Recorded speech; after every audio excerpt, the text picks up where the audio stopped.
এবারের ঈদ শপিং এর বাজেট কত? 25-30 20,000-এর মতো, 30,000-এর মতো। এই তো 25,000-এর মতো। 20,000।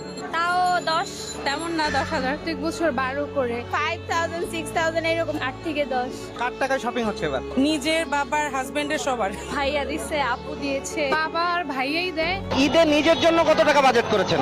নিজের জন্য এখনো করা হয়নি। নিজের কোনো বাজেট নেই আসলে, নিজের জন্য এখনো কিছুই করা হয়নি। নিজে যখন থেকে কাজ করা শুরু করেছি তখন থেকে আসলে পুরুষ মানুষের জীবন থেকে যে ঈদটা হারিয়ে যায় এরকমটাই হয়ে যায় আর কি। নিজেরটা কমাই রেখে বাচ্চাদের সুখটা দেখতে হবে ভালো মতন। প্রবাসের মানুষের জন্য তো একটু কষ্ট করতেই হয়। নিজের জন্য 0 টাকা। ফ্যামিলির মধ্যে সবচেয়ে কম থাকে পুরুষ মানুষের বাজেট। নিজের ফ্যামিলিকে আগে খুশি করার পরেই নিজের জন্য যা হয়। অনেক বছর যাবতই নিজের জন্য কখনো বাজেট করা হয় না।